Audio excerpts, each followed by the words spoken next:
got completely disconnected. So yes, it was completely. I can see that over here that this was the thing. So how do you think like back in those days, creating, having a research, extensive research, you were doing, you were being a part of that, you were offered for the job in logistics and B2 bomber. How do you think your ebook, which where the world is witnessing right now, which is already on Amazon, Barnes and Noble's incredible book? World War III EMP. So how do you think like uh, what is the difference from that tenure back in those days until now? The technology, the AI has been involved. So what is your take and how your book is now is useful for the ordinary civilians as well and for the military establishment? Yes, please. Well, in my book even I used drones, which we use a lot of these days, and they were Incredible. stealthy. Uh-huh. They were stealthy. They were again they were smaller than ordinary airplanes because they Mm-hmm. were drones that didn't have a Yeah. pilot, so you Uh-huh. make them a lot smaller. You Uh-huh. don't have to provide oxygen to the artificial intelligence. You don't have to heat the cockpit. When they're flying at high altitude at minus 57 degrees, you don't have to provide heat for the cockpit. So Uh-huh. they're very efficient and they're very stealthy. And in the case of the drones in my book, they would drop the nose cone when they got to the target area, Okay. which would allow them to shoot out the front. And of course, you don't have a cockpit because, so you don't have a window. You used to have video and and various different other sensors, radar, infrared, so forth. Mm-hmm. And but basically, they were like a flying Gatling gun, like an A-10 without a pilot. Yeah. But they're also very fast in getting to the target because, again, they're supersonic. Because they don't have a pilot, they could pull.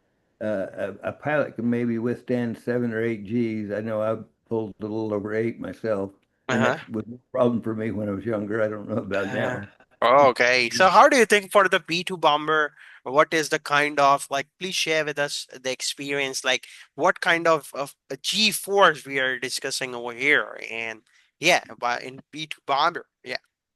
Practically no G forces. Basically, Yeah. you're sitting in an airliner type atmosphere, watching instruments and video displays and so forth to see where you are and where the target is, and the computers calculate where you need to drop the bomb so the bomb can navigate its own way to the Uh-huh. target. Okay. So basically, the bomber pilot and navigator are just sitting there in an airline type seat, watching the displays. And the airplane is basically flying itself, but the pilots will have their hands on the controls Uh, just in case there's an issue. Uh, and of course, they could be recalled, simply get a signal from home that says, don't drop the bombs, and they will come turn around and fly home. oh, Uh, which is one advantage over using a missile. Once you fire off a missile, A, it's gone.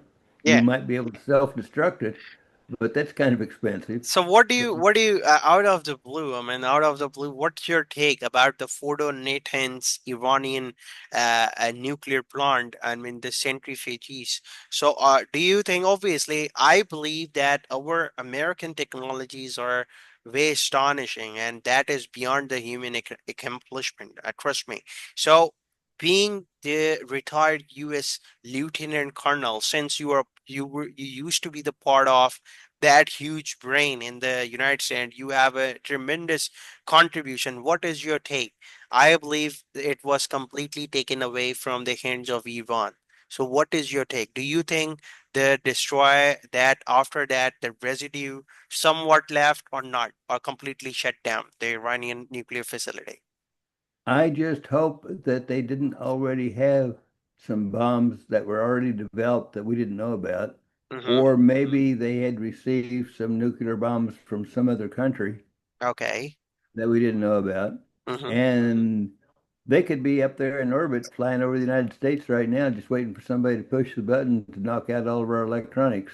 Oh, and we don't know that. yeah. Uh, but North Korea has developed a nuclear bomb that works. Uh, they have their missile technology isn't working too well, but their bombs work. May not be very efficient compared to a Russian or American bomb.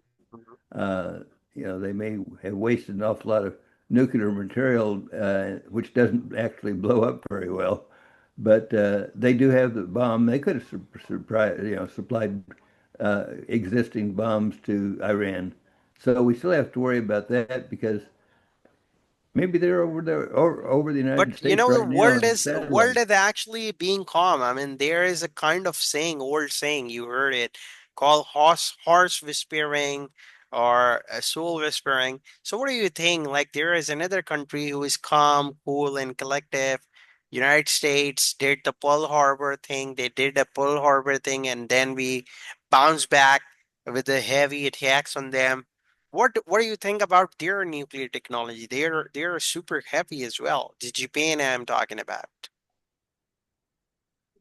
Well, and fortunately, Japan seems to be on our side this time. Yeah, yeah, exactly. Uh, I say one of my books is being made into a movie in Japan, uh, That's my thing. and the book's being printed in Japanese.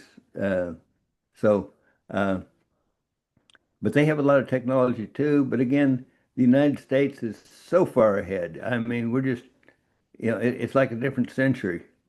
Um, what other countries say that they are developing, we already developed a long time ago. It's old technology for us. Exactly. I mean, Uh, can you please share your contribution towards the world that whatever the technology you work right now, it has been now launching in the eyes of the world. Please share with us, sir. well, well, just like back in the 80s, back in the 80s, Uh-huh. uh, drones weren't a thing. Uh-huh. But now we do everything by drones. That Ukraine is bombing Russia with drones. Yeah. Iran and Israel are trading drones back and forth because they don't have a pilot. So therefore, it's Uh-huh. just the cost of the drone, which is a whole lot less than a manned airplane Yeah. uh, or an ICBM. Basically, it's a slow airplane Mm-hmm. that flies to the target and blows up. Mm-hmm. Uh, like a long range artillery shell, except it can fly hundreds of miles. Yeah. But our technology is just light years ahead. Exactly. I remember quite a few years ago, 30 years ago, when Japan was advertising they had the fastest computer in the world. Yeah. And then about a year later, they leaked out and said, well, we went a different way. We instead of one processor that works fast, we have multiple processors all working for part of the problem. So it's Exactly, sir. Yeah, that was that actually.